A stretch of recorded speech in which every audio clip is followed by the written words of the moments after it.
Bonjour à tous, bienvenue sur Fan de couteaux. Aujourd'hui, la vidéo, c'est pour vous montrer, redécouvrir, vous remontrer, en particulier le modèle 1, le RAT 1, ici dans deux nouvelles versions, mais aussi insister sur le fait que j'adore ce couteau, que ce soit le 1 ou le 2, je trouve que c'est un excellent couteau. Donc je reviendrai sur le 2 après et pourquoi j'aime beaucoup ces couteaux. Au début dans la vidéo, voilà, j'avais commencé en parlant que du modèle 1 avec ces deux nouvelles versions, et puis je me suis dit c'est bête parce que on me pose souvent la question pour en dessous de 50 €, qu'est-ce que tu me conseilles comme un gros pliant, un pliant pour la rando, et souvent ce qui revient c'est le RAT 1 parce que je trouve que c'est vraiment pour rapport qualité-prix excellent. Et ensuite comme EDC, en dessous de 40 €, dans les 40 €, ce qui revient régulièrement également, c'est le conseil que je donne, c'est le RAT 2, parce que tous ceux que je connaisse qui ont un de ces deux couteaux, ou voire les deux, ils sont pas déçus. Alors j'avoue, et j'en parle maintenant, mais qu'il y a un petit côté inesthétique au couteau. Je suis tout à fait d'accord, c'est d'ailleurs ce qui m'a longtemps empêché, et longtemps pour ça que je l'ai pas acheté. Que ça soit le 1 ou le 2 d'ailleurs, parce qu'on est vraiment sur la même esthétique, j'ai envie de dire. Mais voilà, il y a un truc qui me gêne, je pense que c'est se décrocher au niveau de la lame, avec une lame qui remonte par rapport aux manches. Ça fait un peu asymétrique, enfin je sais pas, voilà. Il y a un design, le côté esthétique me plaît toujours pas, je suis toujours pas fan de ce côté esthétique. Par contre, à l'utilisation, c'est un régal. On a une forme de lame drop point avec une émouture plate qui est hyper polyvalente. Vous n'avez pas de finger choil, pour moi franchement ça c'est pas pour me déplaire. Et c'est redoutable d'efficacité. Alors le modèle classique, que ce soit le modèle 2 ici ou le modèle 1, on le trouve avec de l'acier AUS 8.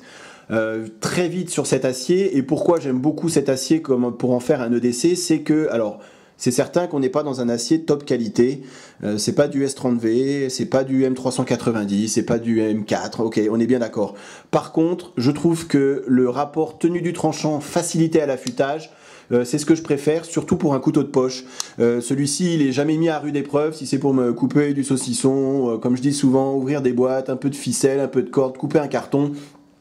La US 8 c'est largement suffisant, et vous rentrez chez vous, un petit passage au cuir parfois, et ça suffit largement à retrouver un tranchant rasoir, alors que sur des aciers de meilleure qualité et un peu plus haut de gamme, on va galérer quand même bien plus pour retrouver du tranchant qu'avec de la US 8. C'est pour ça que je trouve que finalement c'est vraiment l'acier, j'ai envie de dire un acier passe-partout, au-dessus du 8CR13 MOV qu'on pourrait trouver sur d'autres couteaux dans la même gamme de prix. Je trouve qu'on est vraiment sur le compromis idéal, la US 8, pour en faire un couteau de poche, voire même un couteau de rando.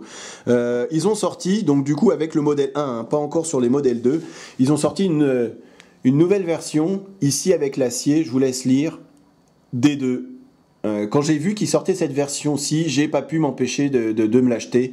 Alors c'est une série limitée, qu'on trouve exclusivement aux États-Unis sur le site Knifeworks.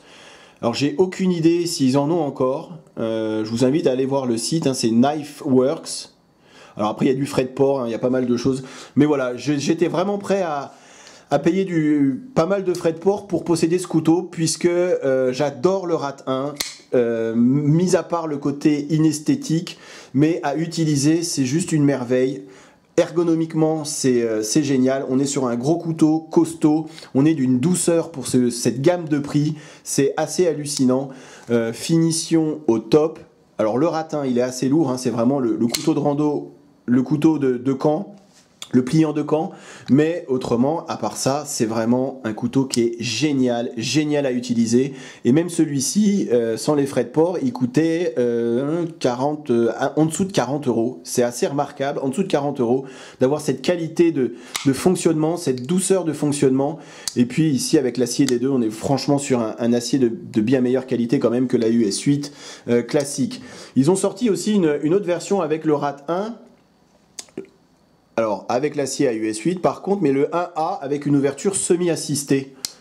Alors ici vous avez un petit bouton de sécurité pour empêcher que le couteau ne s'ouvre dans la poche. Donc là, impossible d'ouvrir le couteau. Vous enlevez la sécurité, comme on dit en anglais, red is dead. Et là, l'ouverture éclaire forcément. Et le ressort, il prend l'ouverture dès le départ. Regardez, je vais juste faire... Voilà, et ça s'ouvre. Ce qui est pas mal du coup, puisque on a la possibilité de le fermer d'une main sans aucun problème. Alors même si je suis pas un grand fan, et vous le savez maintenant, des ouvertures semi-assistées, là le fait qu'on puisse le replier d'une main, ça me gêne absolument pas.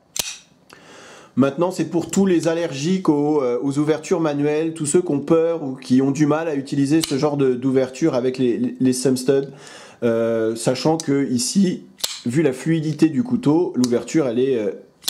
au moins aussi rapide, peut-être un petit peu moins rapide, mais bon, ça me dérange absolument pas. Mais sachez voilà qu'il existe aussi cette version avec une ouverture semi-assistée et un manche. Et là, par contre, c'est une grosse amélioration, un manche en G10. Là, on est sur du FRN, alors c'est du plastique. Hein. Il n'y a aucun grip sur ce manche ici, c'est même limite glissant, les mains mouillées. C'est un reproche que j'avais fait hein, j'avais fait une vidéo hein, sur le RAT en acier, le RAT 1 en acier à US 8. Voilà, c'est le reproche que je faisais, c'est que c'est une poignée qui est assez lisse et assez glissante. Alors c'est pas mal puisque dans la poche ça va glisser, hein, il y a aucune, il va pas coincer. Par contre ici avec cette version en G10, je trouve que c'est plutôt voilà, une amélioration. On est sur un G10 texturé et on a un petit peu plus de grip qu'avec la version classique, j'ai envie de dire. Donc ça, c'est plutôt un point positif. Après, les caractéristiques et la construction, c'est exactement la même. Le poids à quelques grammes près, c'est exactement les mêmes. Donc je vais pas revenir dessus.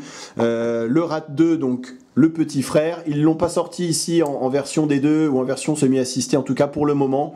Mais ça, c'est un EDC que je conseille à tout le monde. En dessous de 40 €, de mémoire 36 € à la coutellerie Tourangelle. C'est juste un couteau qui est parfait pour en faire un EDC. On est sur une ouverture aussi tout à fait explosive, hyper doux et hyper sympa à utiliser. Voilà, même si au niveau du design, voilà, le but aussi de la vidéo, c'était de vous peut-être passer un petit peu ce côté inesthétique, si vous trouvez hein, qu'il est inesthétique. Pour certains, vous le trouverez magnifique, il n'y a aucun problème. Mais même si voilà, vous trouvez ce côté un petit peu inesthétique de la famille RAT, je vous conseille vraiment de l'essayer au moins une fois, puisque vous ne serez pas déçus. C'est vraiment un couteau que je recommande à tout le monde. D'autant plus aujourd'hui en version D2, ça devient vraiment, on est vraiment sur des aciers plus haut de gamme en tout cas qu'avec de la US 8. Il existe ici avec la version donc semi-automatique manche en G10, le RAT 2 qui reste pareil. Vous avez différentes couleurs de manches. Ici la lame avec revêtement noir ou lame satin, c'est à vous de choisir. Je trouve qu'on peut pas se tromper. Voilà, tous ceux qui possèdent un RAT en sont plus que satisfaits.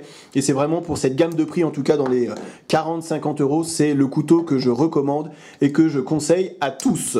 Voilà, j'espère que la vidéo vous a plu, que ça vous a été utile et je vous dis à très bientôt sur ma chaîne. Salut!